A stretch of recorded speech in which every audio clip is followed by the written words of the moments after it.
नमस्कार, नवतेज टीवी देख रहे हैं आप और मैं आपके साथ हूं चंदा यादव। राजस्थान कांग्रेस में आया राम गया राम की तस्वीरों के बाद लोकसभा चुनाव में राजस्थान से लेकर दिल्ली दरबार तक 15 नाम को लेकर माथापच्ची का खेल जारी है।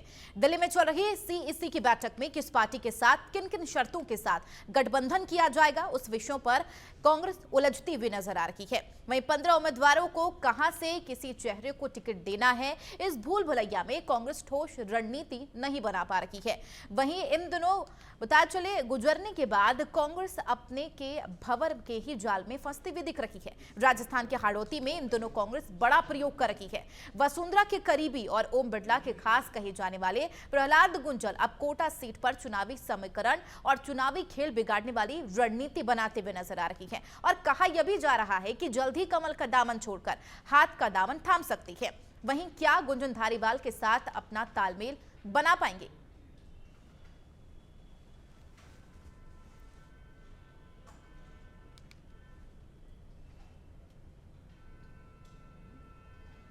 इस खबर पर ज्यादा चर्चा के लिए हमारे सहयोगी सुरेंद्र सोनी सीधा न्यूज रूम लाइव हमारे साथ जुड़ गए हैं। सुरेंद्र, जाहिर सी बात है 10 उम्मीदवारों की घोषणा पहले ही कांग्रेस पार्टी कर चुकी है। 15 ऐसे उम्मीदवार हैं जिन पर अब ताल ठोकने की पूरे तरीके से कोशिश की जा रही है। लेकिन बूंदी कोटा सीट की अगर बात कर ले तो प्रहलाद गुंजल का नाम लगातार सुर्खियों में है। खास बात यह भी है कि वसुंधरा राजे के करीबी भी रहे हैं और ओम बिड़ला, जो कि वहां से उन्होंने भाजपा की तरफ से उन्हें वहां पर उतारा गया है, उनके भी करीबी है। जाहिर सी बात है अगर कांग्रेस उन्हें टिकट देती है तो आमने सामने का पूरे तरीके से टक्कर। बिल्कुल चंदा, देखिए राजस्थान की कांग्रेस राजस्थान में अब जिस तरीके से उलझती हुई नजर आ रही है, इस पर सिर्फ इतना ही कहा जा सकता है कि कांग्रेस में अपनी अपनी डफली और अपना अपना राग, ये वाली कहीं ना कहीं कहावत यहाँ पर अभी हाल फिलहाल चरितार्थ होती हुई नजर आ रही है। देखिए कि 15 नामों को लेकर के कांग्रेस कितना मंथन कर रही है। पिछले 1 महीने से लगातार मंथन, बैठक और तमाम इन्हीं चीज़ों के अलावा कांग्रेस बाहर निकलना नहीं चाहती है। और अगर 15 नामों को लेकर के अगर संयंत्र बना हुआ है तो कांग्रेस जल्दी से 15 नामों को जो है वो उसकी लिस्ट जारी करे, ताकि जो कैंडिडेट हैं वो चुनाव को अपनी तैयारी मूर्त रूप देने की कोशिश करेंगे। अब आपका दूसरा सवाल था प्रहलाद गुंजल। देखिए प्रहलाद गुंजल हाड़ौती और कोटा के एक ऐसे कद्दावर नेता हैं जो सियासी बयानबाजी, उग्र बयानबाजी और तमाम ऐसे कटाक्ष करने वाले नामों में शुमार कहे जाते हैं प्रहलाद गुंजल। देखिए एक वक्त ऐसा था प्रहलाद गुंजल का कि वो वसुंधरा से भी कहीं न कहीं टकराव वो ले चुके हैं। अब देखिए कि जो बीता विधानसभा चुनाव है उसमें शांति धारीवाल और प्रहलाद गुंजल एक धुर विरोधी नेता हैं। ये कहना कहीं गलत नहीं होगा कि सांप और नेवले जैसी इनकी दुश्मनी कही जाती है सियासत में। अब देखिए कि अब प्रहलाद गुंजल के बीजेपी छोड़ने के बाद अब आगे की क्या तस्वीर होगी, ये अभी हम जल्दबाजी में कह सकते हैं। अगर देखा जाए तो ये भी कहा जा रहा है कि प्रहलाद गुंजल लगातार कांग्रेस के तमाम नेताओं के संपर्क में है और उम्मीद पूरी जताई जा रही कि हो सकता है टिकट उन्हें दिया जा सकता है। लेकिन अगर पहले से देखें हम, युवा चेहरा भी रहे हैं अशोक चांदना, कहा जा रहा है कि वो प्रबल दावेदार हैं। कहा यह भी जा रहा है कि कांग्रेस की तरफ से पैनल तैयार किया जा रहा है। पैनल में कई नामों पर चर्चा चल रही है। उन नामों का अगर जिक्र कर ले तो एक बार बताना चाहेंगे कि किन किन नाम का जिक्र किया जा रहा है। बिल्कुल चंदा, देखिए प्रहलाद गुंजल अगर बीजेपी छोड़ते हैं और वो अगर कांग्रेस का दामन अगर साधते हैं तो इसके पीछे की सियासत यही है कि इधर से अशोक चांदना और प्रमोद जैन भाया और इसके अलावा शांति धारीवाल ये बिल्कुल भी नहीं चाहते हैं कि प्रहलाद गुंजल कांग्रेस में आए, ताकि कहीं न कहीं उनकी जो सांख बनी हुई है कांग्रेस में वो कहीं न कहीं डाउन होती हुई नजर आएगी। अब आप देखिए कि युवा चेहरे के तौर पर अशोक चांदना, हालांकि अशोक चांदना जीतने में और साधने में मादा तो रखते हैं, लेकिन कहा जाता है कि कांग्रेस जब अपनों से ही नहीं उभर पा रही है तो आप जीतने की तो आप कयास लगाने ही छोड़ सकते हैं। हालांकि देखिए कि प्रहलाद गुंजल बार बार यही कहते हैं कि याचना नहीं अब रण होगा, संघर्ष नहीं महाभीषण संघर्ष होगा। अब ये संघर्ष किसके बीच में होगा ये एक देखने वाली बात होगी। दूसरी चीज अब आप देखिए कि क्या कांग्रेस प्रहलाद गुंजल को पचा पाएगी, पहला सवाल तो ये है। अब इसके पीछे भी कई बड़ी सियासत है। क्या एक दूसरे के धूर विरोधी रह चुके शांति धारीवाल और प्रहलाद गुंजल क्या एक साथ पास में बैठ पाएंगे, क्या एक कप में चाय पी पाएंगे? और दूसरे तब आप देखिए कि सुरेंद्र ऐसी कई सीटें हैं कांग्रेस में जिसमें अभी कश्मकश की स्थिति बनी हुई है। नागौर की बात कर ले, वहां पर भी महागठबंधन की बात चल रही है। आरएलपी हनुमान बेनीवाल की सीट की बात कर ले तो वहां पर भी अभी लगातार कहा जा रहा है कि हो सकता है गठबंधन हो। और बाड़मेर सीट की बात कर ले तो वहां से भी उम्मीद जताया जा रहा है कि उमेद राम बेनीवाल जो भाजपा का दामन छोड़कर कांग्रेस में शामिल हुए हैं, हो सकता है वहां से उन्हें टिकट दिया जाए। देखिए चंदा, अब ये हाल फिलहाल में अब आप देखिए कि मुकुल वासनिक के साथ जो है आरएलपी सुप्रीमो हनुमान बेनीवाल की बैठक हुई है। लेकिन अब आप यहाँ देखिए कि कांग्रेस के जो जाट नेता हैं वो कभी भी नहीं चाहेंगे कि आरएलपी के साथ गठबंधन हो, पहली बात। दूसरी चीज कि अब नामों को लेकर के आपका सवाल बेहद महत्वपूर्ण इसलिए हो जाता है क्योंकि अब आप देखिए कि ऐसी कई सीटें हैं जो बिल्कुल उनका पेच फंसा हुआ है। अब आप देख लीजिए कि आप इधर से आप दौसा की बात कर लीजिए, वहां पे भी पूरी तरीके से पेच फंसा हुआ है। उधर से मुरारीलाल मीणा चुनाव लड़ना नहीं चाहते और प्रहलाद गुंजल को टिकट दिलवाना नहीं चाहते। अब आप इधर आ जाइए जयपुर ग्रामीण और जयपुर सिटी, इनमें भी कहीं ना कहीं एक बहुत बड़ा पेच फंसता हुआ नजर आ रहा है। अब आप देखिए कि कांग्रेस में भी ऐसा नहीं है कि सिर्फ फुटबॉल सामने नहीं आ पा रही है। अब आप देखिए राजनीति में यह कहा जा सकता है कि गारंटी की बिल्कुल इच्छा ना करें। कभी भी कोई भी नेता अपना दल बदल सकता है और कभी भी कोई भी पासा कहीं पे भी पलटा जा सकता है। ठीक है, देखना वाकई अहम होगा कि क्या किसी तरीके से प्रहलाद गुंजल अगर कमल का दामन छोड़कर कांग्रेस में शामिल होते हैं तो क्या पार्टी उन्हें टिकट देती है या फिर नहीं। बहुत शुक्रिया सुरेंद्र, इस खबर पर लगातार जानकारी साझा करने के लिए। खबरों में बढ़ेंगे आगे। राजस्थान के मुख्यमंत्री भजनलाल शर्मा झुंझुनू में आयोजित क्लस्टर बैठक में शामिल हुए और आगामी लोकसभा चुनाव को लेकर कार्यकर्ताओं को जीत का मंत्र दिया। सीएम भजनलाल शर्मा के साथ भाजपा राजस्थान प्रदेश अध्यक्ष सीपी जोशी और कल्याण बोर्ड के अध्यक्ष प्रेम सिंह बाजौर भी मौजूद रहे।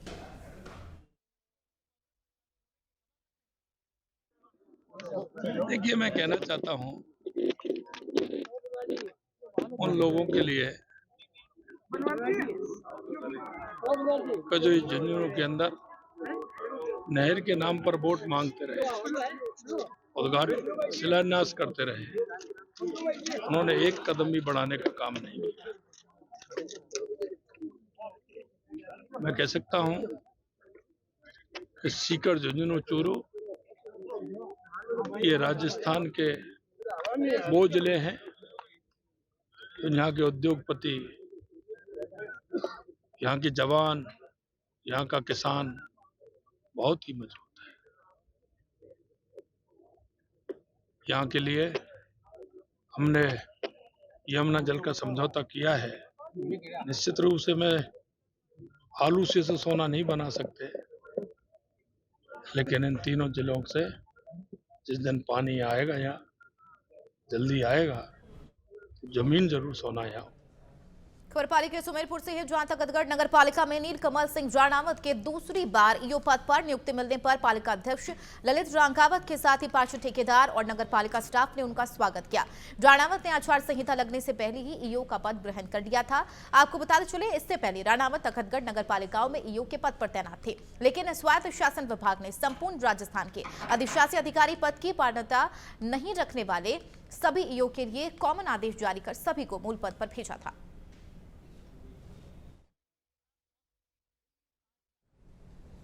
जोधपुर लोकसभा से कांग्रेस के उम्मीदवार करण सिंह होछाडा ने बीजेपी पर निशाना साधा है। उन्होंने बीजेपी को राम के मंदिर के नाम पर बीजेपी डिबेट पर आने का न्योता दिया है। उन्होंने कहा कि भगवान राम और मां भगवती पर भाजपा कोई नेता आकर उनके सामने बात करके दिखाए। करण सिंह ने कहा कि भाजपा के लोग राम के नाम पर देश को गुमराह कर बांटने की कोशिश कर रही है।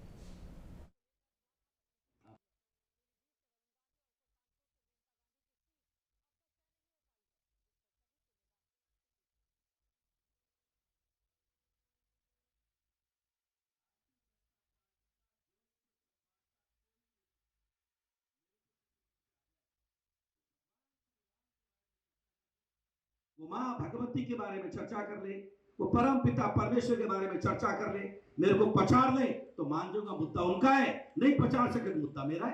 कोई हिंदू अपनी कल्पना भी करता है तो इससे बड़ा मूर्ख कोई हिंदू हो नहीं सकता। जब हम जन्म लेते हैं तो भगवान श्री राम के नाम पर, जब हम मिलते हैं राम राम सा ऐसे करके मिलते हैं, और जब अंतिम समय आ जाता है, जब भगवान समय पूरा कर देता है और जब बच्चे शमशान में लेके जाते हैं चारों कंधों पे, तो भी कहते हैं राम नाम सत्य है, आगे किया। बिजनौर में लोकसभा चुनाव 2024 प्रथम चरण के नामांकन की प्रक्रिया शुरू हो चुकी है। बिजनौर जिले के नगीना और बिजनौर दोनों सीट पर प्रत्याशियों के नामांकन की सभी तैयारियां जिला प्रशासन ने पूरी कर ली है, जिसको लेकर सुरक्षा के पुख्ता इंतजाम भी किए गए हैं। कई क्षेत्रों में बैरिकेडिंग की गई है। सुरक्षा को लेकर 4 सीओ, 14 थाना प्रभारी, 247 पुलिसकर्मियों को तैनात किया गया है।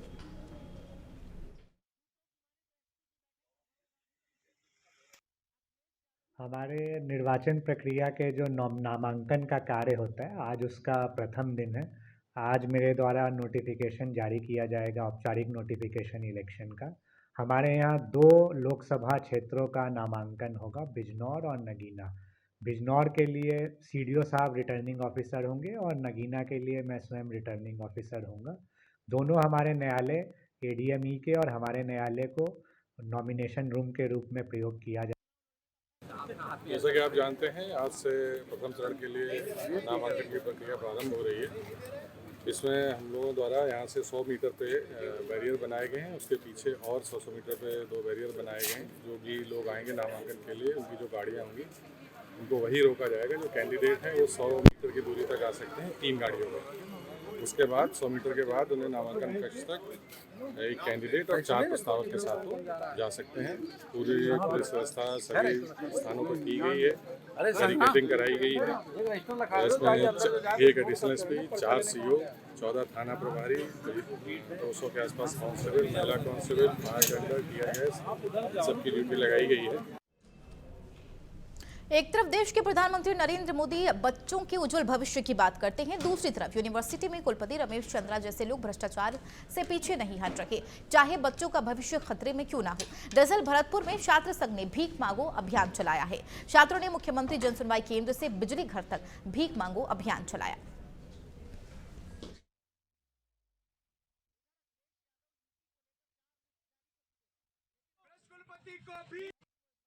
जी राजा जी, आज जो यहाँ पर रैली निकाली जा रही है, किस उपलक्ष्य में निकाली जा रही है? देखिए, आज हमने एक अभियान चालू किया है जिसमें हम गली मोहल्ले जाकर ट्रैफिक चौराहे से लेकर बिजली घर तक ये जो भ्रष्ट कुलपति बैठा हुआ है यूनिवर्सिटी के अंदर, इसके लिए आज भीख मांग रहे हैं। हजारों करोड़ों रुपए का एक घोटाला करके बैठा है, फिर भी इसका कभी पेट नहीं भरता। हजारों करोड़ों रुपया, 33 करोड़ रुपए बच्चों को खा चुका है परीक्षा के नाम पर, और अभी तक उन्हें लौटाने का मांग नहीं कर रहा है। हमने आज अभियान चलाकर इसके लिए गली गली मोहल्ले मोहल्ले जाकर भीख मांगी है, जिससे कि इसका पेट भर सके और जितने भी घोटाले बंद कर दे, और जो भी पैसा आज इकट्ठा होगा उसको हम इस बीसी के लिए पहुंचाएंगे। और हम ये मांग करते हैं सरकार प्रशासन से कि जल्द से जल्द इसके ऊपर एसआईटी की जांच बैठाई जाए और इसको प्रकाशित किया जाए। जब इसकी घोटालों की जांच की जाएगी एसआईटी द्वारा, तो इसका करोड़ों रुपए का घोटाला इसके सामने आने वाला है और भ्रष्ट कुलपति जेल जाने वाला है। झुंझुनू जिले के उदयपुर वाटी कस्बे में व्यापारी के साथ हुई लूट मामले में ग्रामीणों ने थाने के बाहर विरोध प्रदर्शन किया और आरोपी को जल्द से जल्द गिरफ्तार करने की मांग की। व्यापार मंडल की ओर से शंभू सोनी का कहना है कि आरोपियों को गिरफ्तार नहीं किया गया तो अनिश्चितकालीन समय के लिए बाजार बंद कर धरना प्रदर्शन किया जाएगा, जिसकी जिम्मेदारी स्वयं प्रशासन की होगी।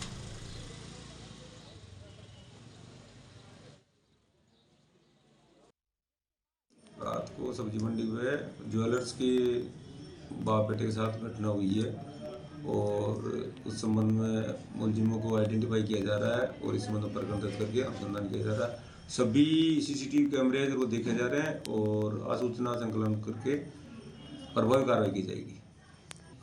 व्यापारियों ने बाजार बंद रखा है और थाने का घेराव नहीं किया। वो अपनी मांग के लिए आके जिनाई मांग की है उन्होंने कि अपराधियों को पकड़ा जाए, तो बिल्कुल उनकी मांग को करते हुए अपराधियों को तुरंत डिटेन कर। 2024 लोकसभा चुनाव का बिगुल बज चुका है। प्रथम चरण के लिए नॉमिनेशन भी शुरू हो चुके हैं। ऐसे में इंडिया गठबंधन के द्वारा अलीगढ़ लोकसभा सीट से जाट नेता और पूर्व सांसद और 3 बार के विधायक रहे चौधरी विजेंद्र सिंह को अपना प्रत्याशी घोषित किया है। यही वजह है कि इंडिया गठबंधन द्वारा अलीगढ़ लोकसभा सीट से 2024 चुनाव के मद्देनजर प्रत्याशी बनाए जाने के बाद चौधरी विजेंद्र सिंह के द्वारा मुख्य चुनाव कार्यालय का उद्घाटन किया। मुख्य चुनाव कार्यालय के उद्घाटन के दौरान समाजवादी पार्टी के प्रत्याशी ने बदायूं में हुई 2 बच्चों की हत्या के बाद आरोपी के एनकाउंटर के मामले में सरकार पर जमकर हमला बोला है।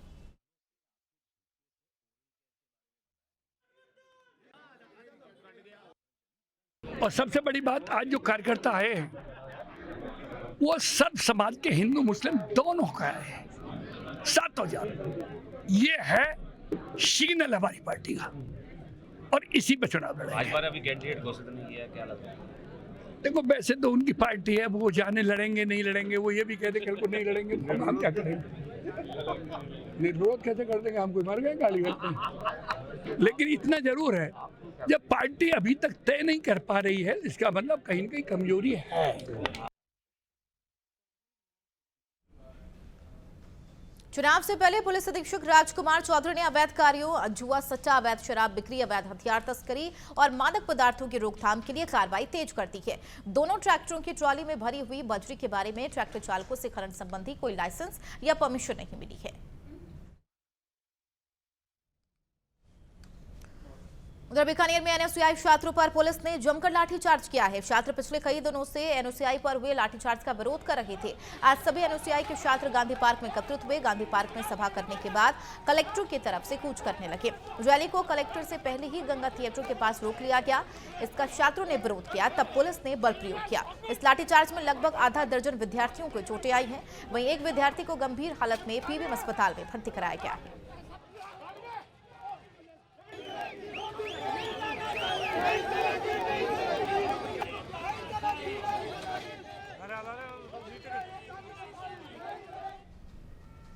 रावतभाटा में परमाणु ऊर्जा प्लांट में ठेका कर्मचारियों का शोषण थमने का नाम नहीं ले रहा। आए दिन ठेकेदारों के हौसले बुलंद होते जा रहे हैं और श्रमिकों से अवैध वसूली का धंधा भी बढ़ता जा रहा है। वहीं 40 ठेका श्रमिकों ने अवैध वसूली का विरोध किया तो उन मजदूरों को बाहर निकाल दिया गया। मैडम एक्चुअल में क्या है, अभी हमारा 12 मार्च 2024 को आरबी शर्मा जी का टेंडर हुआ है। तो इन्होंने हमारे को डॉक्यूमेंट के बहाने प्रत्येक श्रमिकों को अलग अलग एक एक को बुला के घर पे डॉक्यूमेंट के बहाने बुलाया और बोला कि 2-2 स्टाम्प लेकर आओ। तो हम लोग स्टाम्प भी लेकर गए हैं, बहुत सारे लड़के, और उन्होंने एक खाली एप्लीकेशन पे साइन करवाए हमारे से, खाली पेपर पे, और 2 एप्लीकेशनें और लिखाई है, जिस पे हमारे पे एक कार्य छोड़ने की लिखा ली गई है और एक कार्य पे लगने की लिखाई गई है। मतलब कार्य लगने से पूर्व ही उन्होंने ये एप्लीकेशन लिखवा ली हमारे से, डरा धमका कर। उनके सारे भाई और घर के पूरे सदस्य थे, उनके बीच में हमको लिया और हमको डरा धमका कर हमारे से इस तरह से। लोकसभा चुनावों की रणभेरी बज चुकी है और राजस्थान में दोनों ही प्रमुख पार्टियां अपनी अपनी तैयारियों में जुट चुकी है। लोकसभा चुनाव को लेकर क्या है जनता की राय, ये जानने के लिए नवतेज टीवी पहुंचा राजधानी जयपुर के रामगंज इलाके में जनता के बीच और उनसे खास बातचीत की।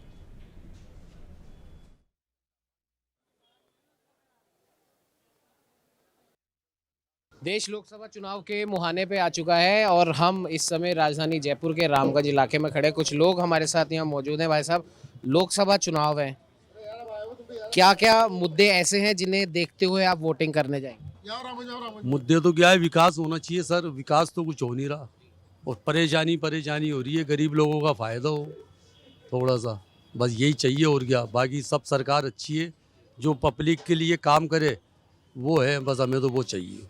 अब दोनों ही प्रमुख पार्टियां पूरे देश में अगर बात करें तो 2 ही पार्टियां हैं, कांग्रेस और बीजेपी। तो आपको क्या लगता है कि कौन सी पार्टी किसका ज़्यादा ध्यान दे रही है, किसके ऊपर ज़्यादा ध्यान नहीं दे रही? देखो, बीजेपी भी ठीक है, अपनी जगह अच्छी है। वो भी उसके राज के अंदर कोई दंगे वगैरह नहीं होते हैं सारे काम में। देखा जाए तो बीजेपी ही ज़्यादा अच्छी है। बस थोड़ा क्या है, विकास का ध्यान दे पब्लिक की तरफ। जो पब्लिक परेशान हो रहे हैं, जो ठेले वाले हैं उनको परेशान कर रहे हैं, वो चीज़ नहीं होना चाहिए। बस और क्या, हमें यही चीज़ चाहिए और क्या। आप क्या कहना चाहोगे? नहीं सर, मुझे तो बोलना नहीं आता, ये बोलेंगे। तो और भी कई लोग हैं, उनसे भी हम बात करने की कोशिश करेंगे। भाई साहब, आप क्या चाहते हो? आप अच्छा विकास हो, अच्छे हिसाब रहे, अच्छा बाथरूम बन रहे, भाई ये चाहते हैं हम तो।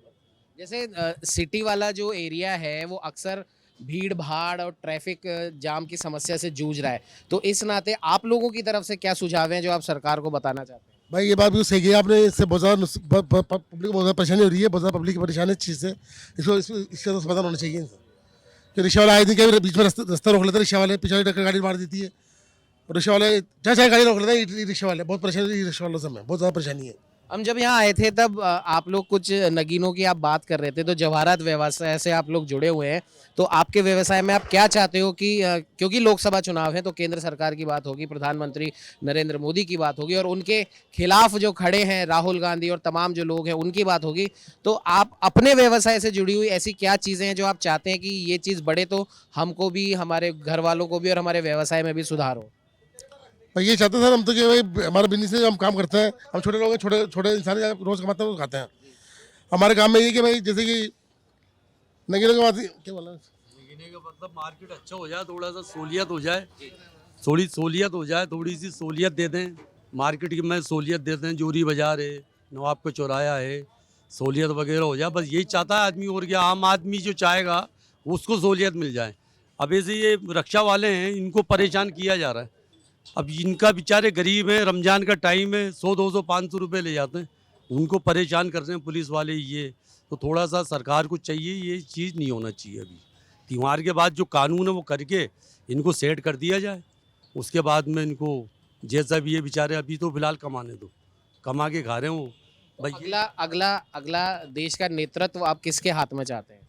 वो ये अपने मोदी जी सही मायनों में तो सही काम कर रहे हैं, बस थोड़ा सा पब्लिक की तरफ ध्यान देंगे और कोई हमें दिक्कत परेशानी नहीं है। मोदी जी आ जाए अच्छी बात है, कोई परेशानी नहीं है हमारे को। शहजाद खान। कुछ और लोग भी हैं, उनसे भी हम बात करने की कोशिश करेंगे। यहाँ के लोकल व्यवसायी हैं, इनसे भी बात करेंगे। भाई साहब, लोकसभा चुनाव आने वाले हैं और जाहिर सी बात है कि जयपुर में पहले चरण में चुनाव होंगे 19 तारीख को। तो क्या क्या चीज़ें आपके दिमाग में हैं जिसे देखते हुए आप वोटिंग करने जाएंगे? सर, सबसे बड़ी तो बेरोज़गारी देख, जिसे अभी जैसे गवर्नमेंट जॉब का वादा था, अभी कुछ पहले सफाई कर्मचारियों की हड़ताल हुई, उन्होंने जॉब की रखी। जो यूथ पढ़ रहा है लिख रहा है, जॉब की नहीं है। हर किसी के पास बिजनेस है नहीं, कोई फुटपाथ पर है तो अतिक्रमण है। तो सबसे बड़ी बात है बेरोज़गारी, जो दिन पे दिन पॉपुलेशन भी बढ़ती जा रही है, बेरोज़गारी भी बढ़ती जा रही है। तो इसको ध्यान रखते हुए कि कितनी सीटें निकाल रहे हैं वो, कि भाई कि वो डिमांड हमें क्या दे रहे हैं, फैसिलिटी क्या दे रहे हैं। सबसे बड़ी बात है, हमें पार्टियों से मतलब नहीं है, हमारे फैसिलिटी से मतलब है। जैसे कौन कौन किस पद पे नौकरी दे रहा है और वैकेंसी क्या है हमारी नहीं है, यूथों की नहीं है। तो उससे सबसे बड़े पॉइंट ऑफ व्यू रखते हुए हम वोट उस आधार पे देना चाहते हैं। बिल्कुल। और अभी जयपुर का रामगंज इलाका है, और ना सिर्फ रामगंज बल्कि सिटी के किसी भी इलाके की अगर बात करें तो कुछ बहुत बेसिक सी समस्याएं हैं सिटी वाले इलाके में। जैसे ट्रैफिक जैम की समस्या हो गई, लोकल जो फुटकर व्यापारी हैं उनके व्यापार को लेके समस्या हो गई, उसे लेकर आप क्या कहना चाहेंगे? देखो, सिटी का सबसे बड़ी बात है, सिटी एक सबसे पहला मार्केट रहा हुआ है। जैसे जहाँ पे चाल दावल दही दूध अनाज सारी मंडियाँ रह चुकी है यहाँ पे। मतलब ये जयपुर के सबसे पहले बसावट और बनावट तो यहाँ पे सबसे ज़्यादा दुकान लेवल से, फुटपाथ लेवल से बिजनेस होता है। यहाँ की आबादी भी बहुत हो गई और यहाँ वालों ने क्षेत्र बसाए, जैसे जोटवाड़ा हो गया, नागरिक नाई की तड़ी, यहाँ से निकल जा रहे हैं। पॉपुलेशन नहीं है, मकान छोटे पड़ रहे। तो बात ये बहुत ज़्यादा घिसपिच एरिया हो रहा है। जैसे अभी मेट्रो का काम आया, अच्छा लगा। हमें दिक्कत हो रही है, पर दिक्कत नहीं है हमारे, ये आगे आके हमारे लिए बहुत अच्छा वो है विकल्प। जैसे बात करें अगर जो बड़े बड़े शहर हैं, दिल्ली, मुंबई और इस प्रकार से, जैसे दिल्ली की अगर हम बात करें तो स्थानीय व्यापारियों को एक मार्केट देने के लिए वहाँ बड़े बड़े जैसे प्रगति मैदान हुए, इस तरह के आयोजन होते रहते हैं। क्या लगता है आपको, ऐसे आयोजन जैसे आप लोग जैसे छोटे व्यापारी, आप लोगों को भी ऐसी जगह मिलनी चाहिए? सर, सबसे बड़ी बात आपने बहुत अच्छी बात की कि बड़े बड़े मैदान है, वहाँ पे मार्केट डेवलपमेंट होगा तो बिज़नेस बहुत अच्छा रहेगा। जहाँ पे जिस चीज़ का सबसे ज़्यादा वो होता है, मंडी होती है, वहाँ पे बिज़नेस बहुत अच्छा होता है। सबसे अच्छी बात की, जैसे फूल वालों का धंधा ही है, प्रसिद्ध है यहाँ पे। फूल वाले अब उस पर फुटपाथ पे बैठे हुए हैं। अभी मेट्रो आएगी, बेरोज़गार। अब इनके लिए एक जगह प्रोवाइड करी जाए, जैसे बड़ी चौपड़, छोटी चौपड़, रामगंज बाज़ार के जो फूल वाले हैं, इन्हें एक मार्केट दिया जाए, सब्ज़ी मार्केट का एक वो हो जाए। वैसे तो ये फिर यहाँ पर अतिक्रमण भी कम होगा, इन्हें दुकान मिल जाएगी। उसकी दुकान की रेट चाहे 10,000 हो, 15,000 हो, तो वो कोई भी अफोर्ड कर सकता है, क्योंकि बिजनेस से ही रोलिंग होती है। तो सबसे अच्छी आपने बात की, इतने एक मैदान को लेके या खाली जगह पड़ी है, जैसे अभी संजय बाज़ार है, ये दुकानें बनी थी, आज दुकानें हो गई, तो बहुत अच्छा मार्केट बन गया। तो इसे देखते हुए एक फ्रूट मंडी होना चाहिए, एक वो होना चाहिए। तो गवर्नमेंट को इस चीज़ पर ध्यान देना चाहिए। फिर इससे एक तो प्रदूषण कम होगा और ये अतिक्रमण कम होगा। तो इस पर बहुत अच्छी आपने बात आई, तो मैंने बताया। फैसल हुसैन। कुछ यूथ है, इनका साफ तौर पर कहना है कि युवाओं के लिए और जो फुटकर व्यापारी हैं उन लोगों के लिए भी अगर केंद्र सरकार काम करे, उनको एक बाज़ार उपलब्ध कराए, तो जाहिर सी बात है ना सिर्फ उनका बाज़ार बढ़ेगा बल्कि बेरोज़गारी भी कम होगी। और सिटी जैसा जो कंजेस्टेड इलाका है, जो अक्सर ट्रैफिक जैम की समस्या से जूझता है, अतिक्रमण से जूझता है, उससे भी आज़ादी मिलेगी। भाई साहब, लोकसभा चुनाव है, क्या कुछ मुद्दे हैं आपके दिमाग में जिन्हें देखते हुए आप, क्योंकि जयपुर में पहले चरण में मतदान होगा, तो क्या सोचते हैं आप? जो होता है वही होगा, वो तो और क्या। क्या आप, जो आपके मन में है बस यही है, और क्या है। बस कौन सी पर, क्योंकि पूरे देश में अगर हम बात करें, स्पेशली नॉर्थ इंडिया में या राजस्थान की बात करें, तो दो ही प्रमुख पार्टियां हैं, बीजेपी और कांग्रेस। किसे पसंद कर? दोनों में से कोई भी आ जाए, कोई दिक्कत नहीं है मगर। अगर आप वोट डालने जाएंगे तो हर किसी के दिमाग में कुछ बातें होती हैं कि भाई इस वजह से इस पार्टी को या इस लीडर को हम वोट देंगे, तो वो कौन सी बात? वैसे तो बीजेपी को ही देना है। जी हाँ। वोट किस वजह से? वजह क्या है? फिर राजस्थान में जब बीजेपी आ गई तो पूरे इंडिया में बीजेपी होनी चाहिए। तो मतलब आप डबल इंजन में आप विश्वास रखते हैं? सिंगल पे ही रखते हैं, कोई दिक्कत नहीं है। तो आने वाली जो भी जीतेगा तो उससे आप लोगों की क्या कुछ अपेक्षाएं हैं कि अगर हम आपको वोट देना तो हम वोट के बदले में आपसे ये कुछ बुनियादी चीज़ें चाहते हैं? हाँ, जो अच्छा काम होगा सभी चाहते हैं। जी हाँ। आपका नाम बता? शहजाद नाम है। तो लोग इनका साफ तौर पर कहना है कि जो भी आने वाली सरकार हो सभी के लिए विकास की बात करे, रोजगार की बात करे, तरक्की की बात करे। भाई साहब, लोकसभा चुनाव आने वाले हैं, तो क्या कुछ दिमाग में रखकर आप वोट डालने जाओगे? वोट डालने जाएंगे सर, विकास को लेकर और तरक्की को लेकर। तो ये लोग हैं, इनका साफ तौर पर कहना है कि हम तो बीजेपी के हैं, बीजेपी के रहेंगे, लेकिन जवाब नहीं देना चाहते हैं। खैर कोई बात नहीं, और लोगों से भी बात करना चाहेंगे किसी से। लोकसभा चुनाव में वोट डालने जाओगे आप? क्या सोच के आप वोट डालोगे? रोजगार के ऊपर, चिकित्सा के ऊपर और एजुकेशन के ऊपर, इसके ऊपर ही वोट देंगे। हिंदू मुस्लिम पे वोट नहीं देंगे। कौन सा आप चाहते हो कि आने वाले समय में, कि जैसे अभी प्रधानमंत्री नरेंद्र मोदी है? प्रधानमंत्री नरेंद्र मोदी अच्छे आदमी है, मगर जो इनकी पार्टी है वो हिंदू मुस्लिम करती है, जो कि देश के लिए हानिकारक है। तो आप मीडिया के माध्यम से आप क्या कहना चाहोगे मोदी जी? मोदी जी से कहते हैं कि वो अपने आदमियों को ये हिदायत दें कि भाई हिंदू मुस्लिम नहीं करें, देश का नुकसान नहीं करें। उनकी छवि को भी नुकसान होता है। मोदी जी कहते हैं कि भाई सबका साथ सबका विकास, ऐसी बातें सब होती है, मगर सबका साथ सबका विकास एक साथ नहीं हो रहा। इसलिए हमारी नज़र में बीजेपी की कुछ चांस कम है इस मामले में, अगर वोट पड़े तो। और अगर हिंदू मुस्लिम पे वोट पड़ते हैं तो बीजेपी के ऊपर जाएगा। आप यहीं के निवासी हैं? जयपुर की।